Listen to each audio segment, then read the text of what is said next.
Bonjour, bienvenue dans cette série de tutoriaux pour Castagne. Du coup, je suis Pantavma, le créateur du projet. Et donc, qu'est-ce que Castagne? Castagne, c'est un framework, c'est-à-dire une collection d'outils pour Godot Engine, qui te permet de faire des jeux de combat de plusieurs genres différents, genre 2D, 3D, tout ça, mais qui peut aussi être étendu pour faire des jeux d'action.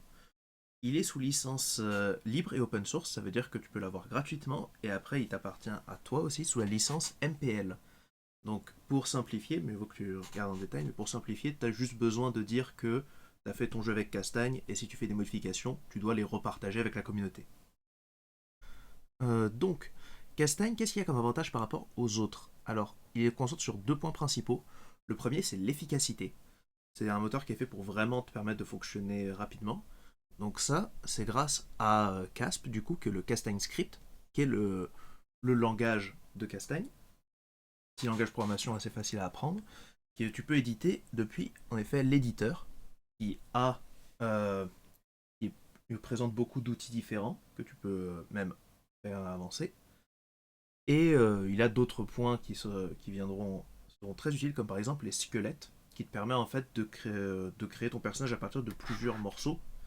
Et donc, au lieu d'avoir à recoder toutes tes mécaniques de ton jeu, par exemple ton metteur, tout ça à chaque fois, tu peux le mettre dans le squelette et il s'applique à tous tes personnages. Mais il y a aussi la flexibilité. Parce que Castagne, c'est pas juste pour te faire un jeu 2D, c'est tu peux faire beaucoup de choses et c'est fait à travers les modules. Les modules, c'est par exemple ton module de graphisme, module de physique, tout ça, qui te donne des fonctions à utiliser avec les scripts. Et ce qui te permet en fait avec une autre combinaison de modules, tu peux faire d'autres genres de jeux. Tu as juste à modifier le module de physique de passer à 2D à 3D pour pouvoir faire un jeu de combat 3D. Et tu as du coup du support par défaut pour certains genres. C'est aussi très extensible. Tu peux facilement créer des nouveaux modules et donc qui te donnent de nouvelles fonctions, etc. Et c'est utilisable en tant que module même. Tu peux même faire un jeu et utiliser Castagne que pour une partie combat ou pour une sous-partie.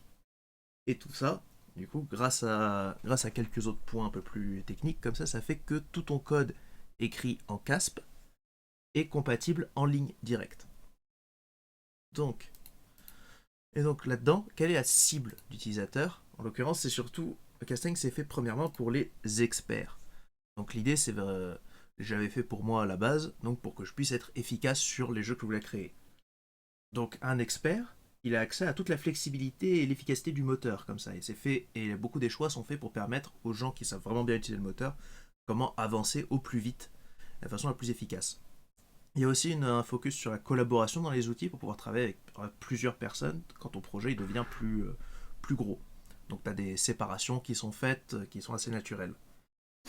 Mais par contre, du coup, on peut dire, mais j'imagine il y a beaucoup de personnes qui le cherchent, qui sont débutants, et au final, à travers plusieurs sondages et par rapport en fait par une évaluation naturelle du design, on appelle, le fait qu'il y a tellement de focus sur l'efficacité, ça a fait que c'est plutôt facile à apprendre à la base en fait, puisque tu as assez peu de choses à écrire. Le moteur, il va s'occuper de beaucoup de choses pour toi. Tu as aussi beaucoup d'options par défaut, qui sont plutôt pas mal. Et en plus de ça, tu as même des tutoriels dans le moteur, qui permettent du coup d'avancer. Donc et pour l'instant, c'est plutôt populaire d'après les gens de la communauté. Et entre les deux, tu peux apprendre. Il y a quand même des moyens de faire un apprentissage graduel. La courbe et s'adapte à toi. Et tu as aussi plusieurs choix qui sont faits pour te permettre de découvrir en fait les fonctionnalités un peu naturellement dans le moteur. Donc ensuite, donc là pour cette série de tutoriels, comment tu peux apprendre le moteur? Donc déjà, tu as ces tutos vidéo qu'on est en train de faire maintenant. C'est que les bases fondamentales. Je vais pas te montrer comment les choses marchent en détail dedans, puisque ça peut changer. Je vais te montrer principalement juste les idées de base et aussi quelques étapes qui peuvent être un peu compliquées et qui parfois se font en dehors de l'éditeur purement Castagne. Euh, et tu as donc après la meilleure façon c'est vraiment les tutos dans le moteur.